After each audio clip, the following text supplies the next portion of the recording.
Guys welcome back my YouTube channel. આજે અમારા ઘરે મહેમાન આવ્યા છે જમવાનું બનાવવા માટે અને આજે અમારા ઘરે કેટલી જાતના ભજીયા બનવાના તમને ખબર? મરચાના, ફુલાવરના, પૂછો જ મત, ડુંગળીના, બટાકા, ઓલ શાકભાજીના બધા ભજીયા બનવાના હો। એ હટવે પછી હું તમને આગળ બ્લોગમાં બતાવીશ કે અમે ભજીયા કેવી રીતે બનાવીએ, કેટલી સ્ટાઇલમાં બનાવીએ, બધા હું તમને બતાવવાની છું। તો તમે મારો બ્લોગ કન્ટિન્યુ જોતા રહેજો, લાઈક સબસ્ક્રાઇબ શેર જરૂરથી કરજો। નંદની દીદી મરચા સમારી ભજીયા માટે ફુલાવરનું બી પેસ્ટ કરી નાખ્યું છે મસ્ત। બાજુમાં તેલ ગરમ થાય, બાજુમાં ચાય બી બને। આજે ફૂલ નાસ્તો કરવાનો જોડે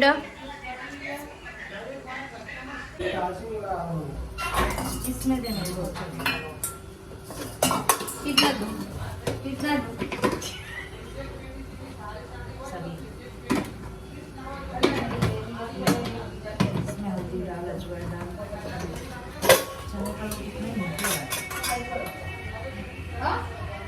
क्यों ज्यादा चाहिए? मस्त बनाओ गाइस, मस्त अच्छा है। हाँ बहुत यहाँ बना रखा है बराबर। मसाला तो नहीं डालना है? नहीं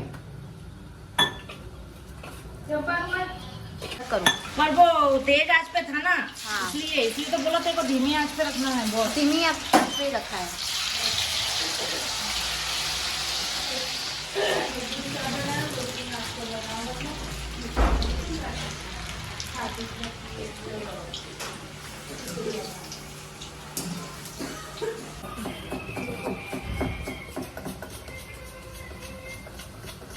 बस इसको बंद कर दो। सही लग रहा है ना?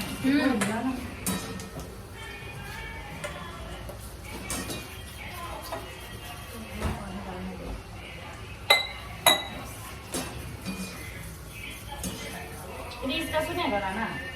हाँ सुनेंगे। एक बोलता है किसके पापा का सुनेगा गाना? वो नहीं, उसमें जादू आता है तो वो नहीं बजती है।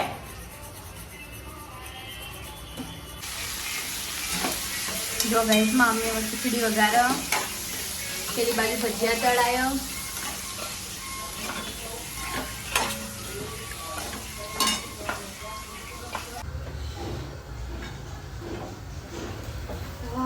खिचड़ी गाइस હવે ખીચડી બની ગયો અને દીદી મરચાના ભજીયા બનાવી ગઈ અને હું થોડું ફુલાવર સમારું કારણ કે આજે ફુલાવરના ભજીયા બનાવી બહુ ટેસ્ટી।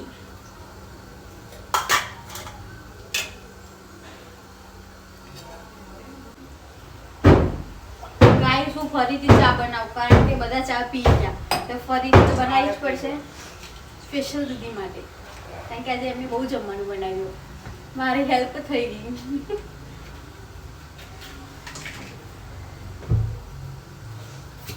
ये सब मैंने एक साथ डाल दिया ना उसमें, इसलिए ऐसा हुआ। एक साथ तो उठा के डालती ना इसमें वो पतला बना।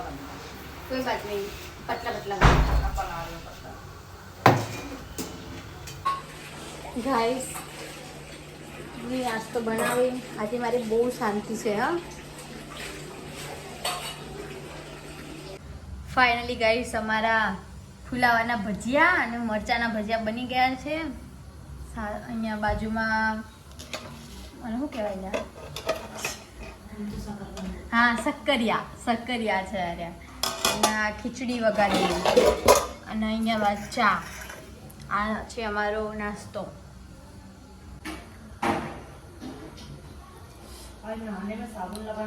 બહુ મસ્ત બનાવ્યો।